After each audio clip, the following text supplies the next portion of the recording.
Really grateful to be here, and part of the reason that I'm here, I feel, is basically because I've been Buddhist for 18 years now, and I wrote this first poem as kind of a bit of gratitude to that chant. If any of you want to learn to chant at any point, just let me know over the course of the weekend. So I'm going to read this one, and yeah, just hope you enjoy it. Okay. So this one is called Call Out Your Name. Does a name truly carry everything it signifies, and repeating it invoke all it implies? Just hold it. Can you say a name and feel it holds the infinity of that being within, drawing that internal beauty akin? Can you not read a title and see the ink holds the love of one held so close, as infinite wonder unfolds with every line of prose? Can you not hear a name and know that hearing it again and again throughout life, throughout all existence, will forever banish strife?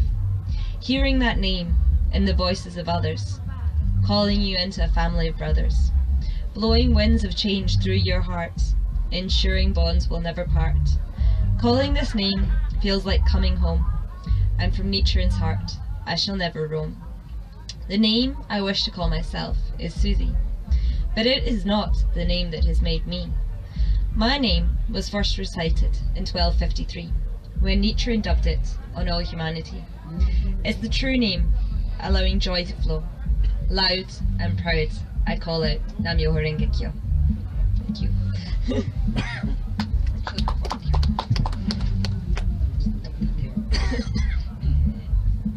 Will this actually stay this way?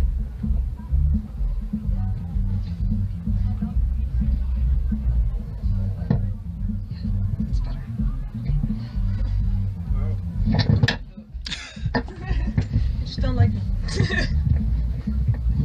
There. That should go. Yeah. Okay, thank you. Okay. This one's called Kundalini Rises. I actually wrote it, if any of you have the pleasure to know Mark MacArthur. He was playing Audio Soup last year, and I had the pleasure to have my tent right next to him, and it was amazing working next to Psytrance, and I felt like the Kundalini spirit that you awaken when you do massage was actually getting worked on while I was listening to Psytrance in the tent next to me. It's amazing. So this is a little ode to him. So okay, this is called Kundalini Rises.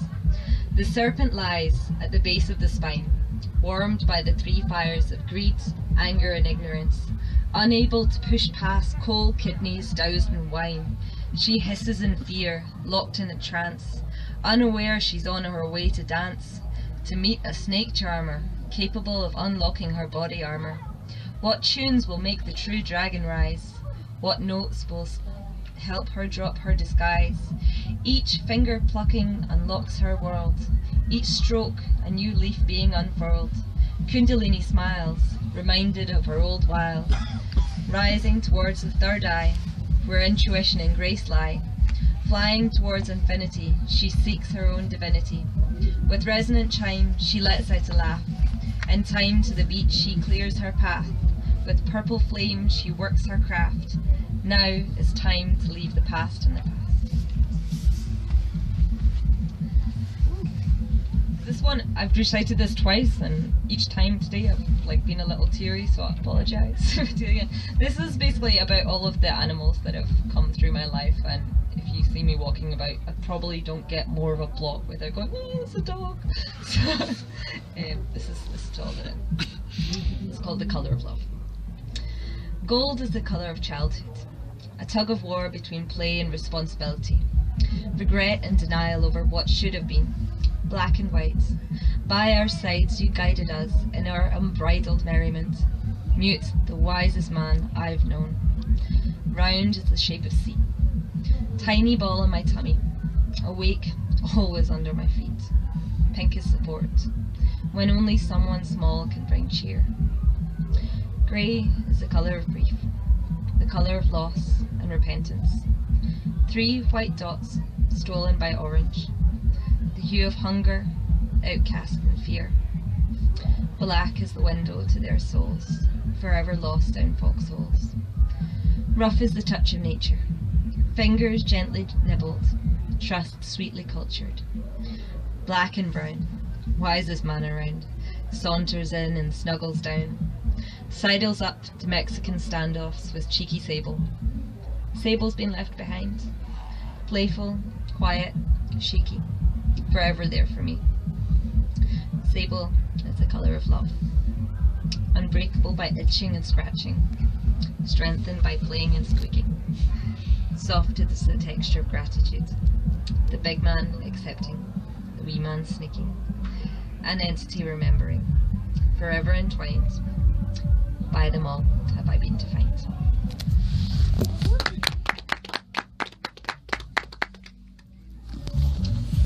So this one's called Krishnamurti's Provocation, and just based off a really interesting quote I like by him, so you can go and look him up online if you want. Judged for being judgmental by judges who are fucking mental, in a profoundly sick society full of people ruled by anxiety. If you're well adjusted, then your head is truly busted. If you reach your protein quota but you don't care one iota about giving your stomach what your eyes can't take, isn't it time you start to create instead of fueling the hate with what's on your plate? Is it a measure of health to be so aligned with wealth you throw your ethics aside? With whom are you truly allied? To the ego in your head or the bottle at the side of your bed? When all prior beliefs are defective and you align with changing perspective, respect-worthy teachers become fear-mongering preachers. When people you love have beliefs you can't conceive of, what do you do when the world is askew? When everything is new, who do you define as you? When sights awaken memories that shake your soul, it's easy to evaluate what to put in your bowl. If your eyes can't handle reality and you need to disassociate from your own cup of tea, it's time to get over your own apathy. Start being part of a world that's truly free.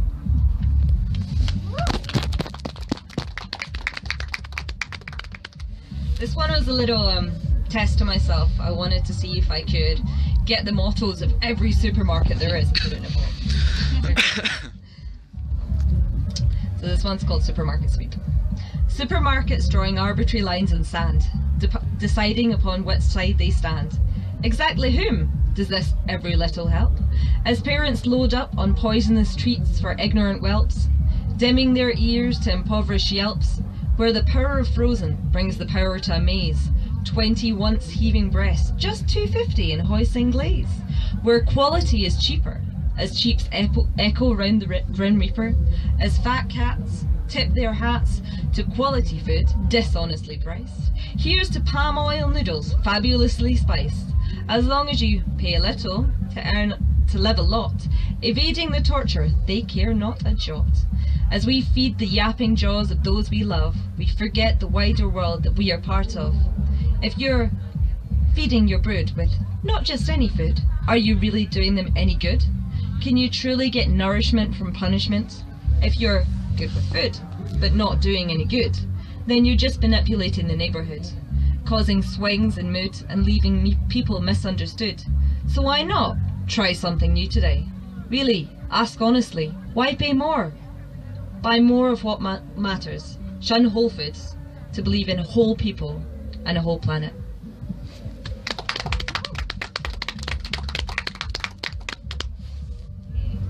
So this one was written at Non-Stuff last year. If you can, push James to do it again. I'm so sad it was cancelled. And it's amazing. If you can go next year, push him to do it. Basically, we went to a biodanza class and we were told to have a conversation with a tree, and this is what came out of it.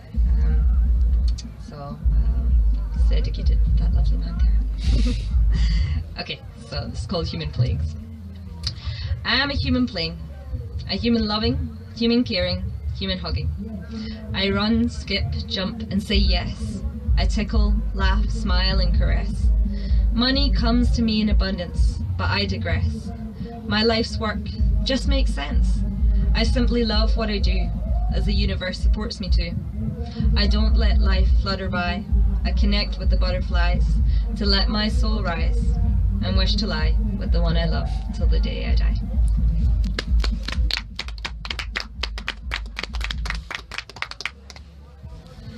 So this one, yeah, I'm gonna ask a few people in the audience. This one's basically about gratitude. And the start of this year, I decided to get a little jar and put it next to my Buddhist altar. And anytime that I feel that I have something really cool that's happened, I get a little strip of paper and just put in the jar something that I feel grateful for. So what do you feel grateful for today? I'm not sure. Wait, friends? Friends? Yeah, yes. Fantastic. What about you, Chris? Being here. Being here. And Lorna? Words. Words. Right now, there's a lot of beautiful. Cool. Okay, so this one is called Ruminations on the Writings of Nichiren Daishonin, and basically this one is a gosho specifically called Debts of Gratitude, and Nichiren is probably for me one of the biggest mentors in my life that's told me how important it is to be grateful. So that's why it's called that. So, in this amazing planet, floating in space, atomic particles make up the human race. But with every viewpoint we forget the astounding beauties that we've met. In every tree, sea, and simple cup of tea, we do not sit, converging forces knit, energies weave to allow us to breathe, yet still hemispheres of world and brain in constant disparity remain, as judgments create hardness, letting go of fondness, wandering in carelessness, trying to figure out this mess. We forget gratitude is where happiness is kept, and unto all humanity we have this debt.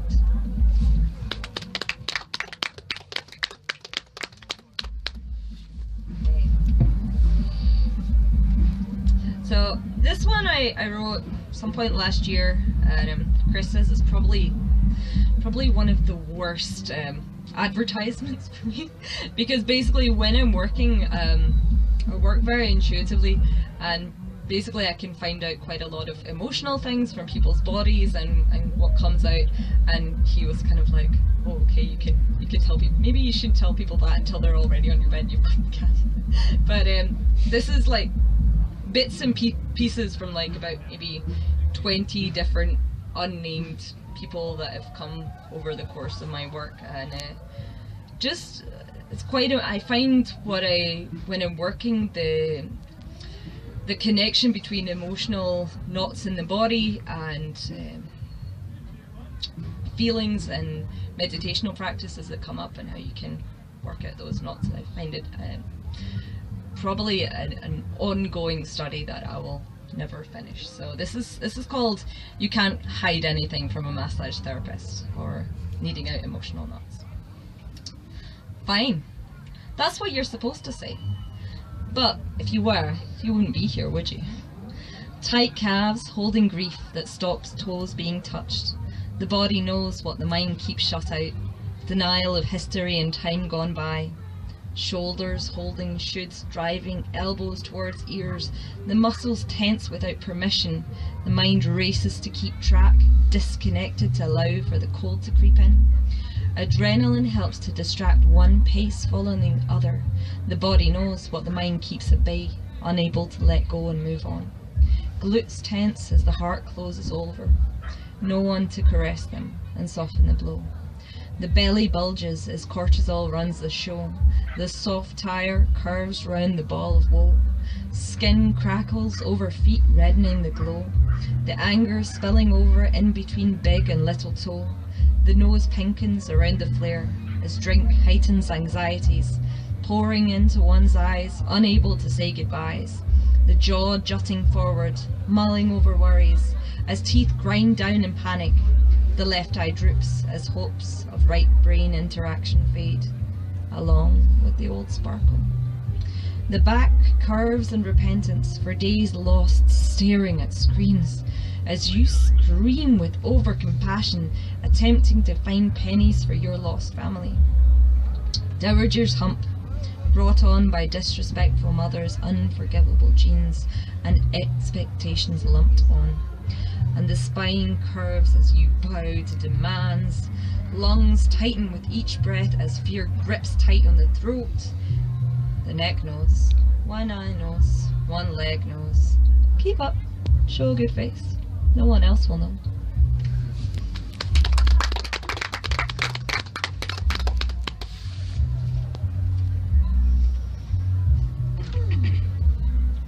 Okay, this one's a little lighter. This is just about walking along the beach. It's called a morning kiss. The wave hits the sand, longing its caress. The waters carry presents, driftwood, knickknacks and creatures, washed up from distant shores. Razor clams await the morning hunters. The landscape changes with each tide, the water non-judgmental of its preeny face, wrinkled over millennia of love. With each step you take, you witness a kiss, ocean meeting land, an embrace so powerful it develops everything within. White bubbles fall as salty grains meet them, delighted. Time passes. A jellyfish lies waiting to be saved. A desolated castle makes for its saviour as you reunite it with its glorious creator. And on you walk, creating your own.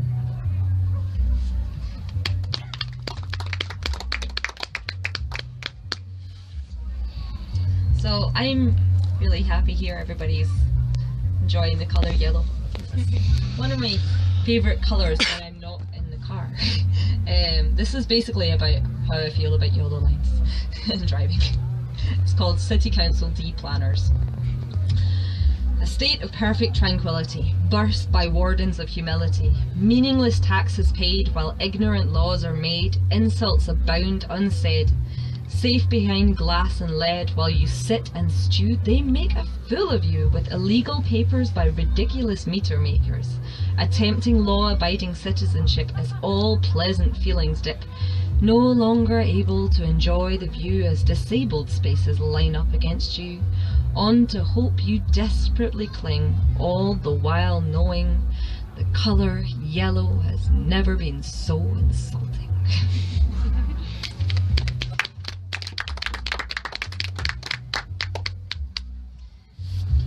This one is another one about the beach. This one was written in Gran Canaria. Just how I feel about the sea. This one's called No Resistance. Short and sweet. Gaia molds into the sea. A bed for my head, a seat for my feet, a message for my sweet. Here we meet as she delivers her treats while the sea waves at me. And the next one is called The Rowan Trees at Me. Now, back in February, I was on a bus and I had to get off at the top of Annie's Line Cross, where there are two beautiful big rowan trees there, and I actually had to walk a mile to get home in a hurricane. So this is basically about how I got inspired by these rowan trees to make the last bit home. I didn't actually realise it was a hurricane until I got home. So this one's called The Rowan Trees at Me. So, passing the rowan trees, it becomes clear to me. Winter's end is near, you see. Red berries wrap me in a smile, getting me through the last hurricane mile, reminding me spring is clear. As winds of change wipe away fear, letting go of something dear, keeping gratitude for my body here. With each step, releasing regrets, with each breath, a new goal sets. Homeward bound, momentary joy found, in a desolate place, you help me quicken pace, towards warmth and love, this I'm glad of. May all others who pass by my muse, a joyous couple who lighten the blues, be sped along by your luscious reds, letting go of dull thoughts in their heads.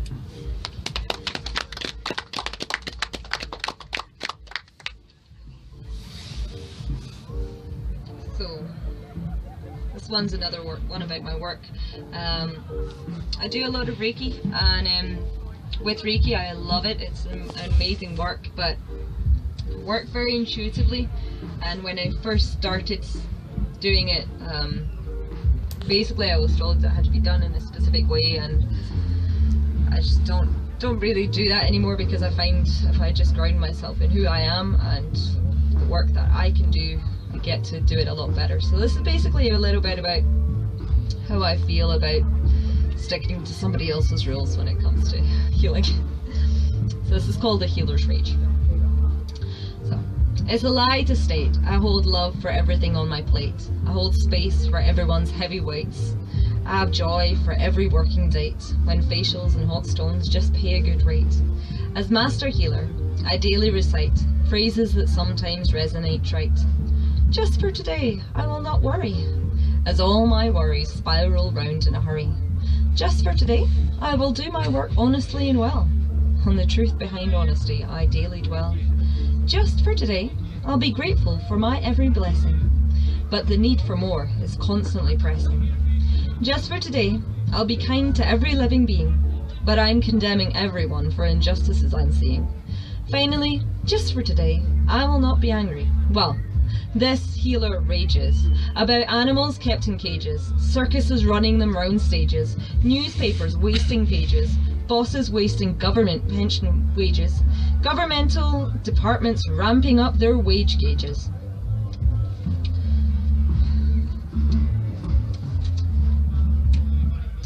Yes, I confess, healers stress. We make mess, causing others distress. I often need a caress, and more rest. But when healing's needed, I'm at my best. I put on my holistic vest, make my cell on my nest, and produce energy with zest. Because it's all energy. The rage within this mage can bring life into synergy, visualizing imagery, letting go of imagery. Finding my own strategy, getting to the bottom of what's before me. As I heal pain, my rage starts to drain.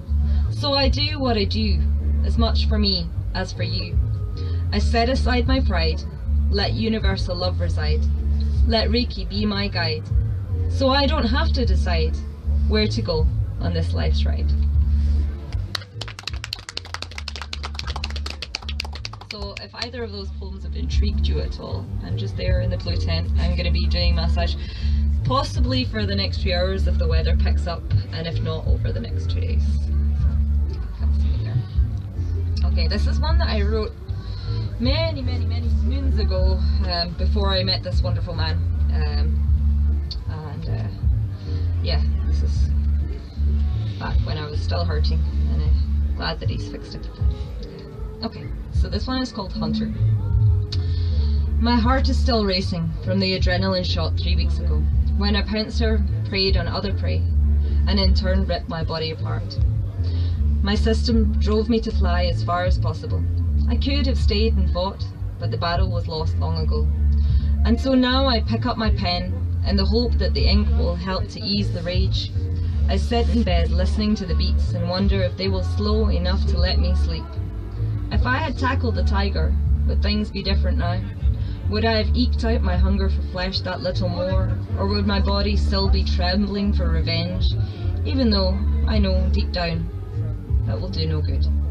The cub I knew and loved has become a hunter that will not change its stripes. Out of Africa, where do I stand now? On foreign plains, I must make new tracks and combat new terrain. Steeling myself against the traps that lie ahead, I make my first steps and re-enter the jungle. This time, with my gun at the ready, I step into the dark. Okay. And this is the last of the lot. This is one of the very first poems that I have. I think I was maybe 18 back when I wrote this. So, it's called Sweeping Away the Dust. And she's covered in dust, so thick she has to be turned upside down to open her eyes. Her once starched dress, now grey and torn. Her tiny red nails chipped, she sits on the end of the bed, untouched, unwanted. Her eyelashes so gummed, she's unable to cry.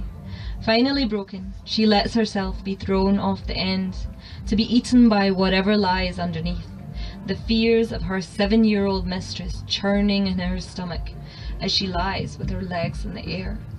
Her eyes finally unstuck, she looks to her left and she finds her little black umbrella lost to the emptiness years ago. She sits thinking how wonderful it would be if she could move to pick it up. Suddenly her insides lurch, dreading the monster that lurks there. A long, thin black arm moves over her bloomers, and the other 7 follow. Her lips begin to tremble as one leg reaches her chin. It has happened before in the dusty nursery, but here in the unfamiliar dark she feels the necessity to call out for help. Before she knows it, she lets out a cry, and the spider falls in. She spits and chokes, and finally it becomes apparent the tiny monster has made her move. If I can move my lips, can I move anything else? The porcelain fingers twitch, and as she clocks another spider, she reaches out and grabs it. The monster under the bed has helped her grow. She puts her legs down and slowly, with clumsy steps, she picks up the umbrella. Putting the tiny monster down, she thanks it. Pulling back the duvet, the show curtain for her new life, she decides it's time to start playing for myself.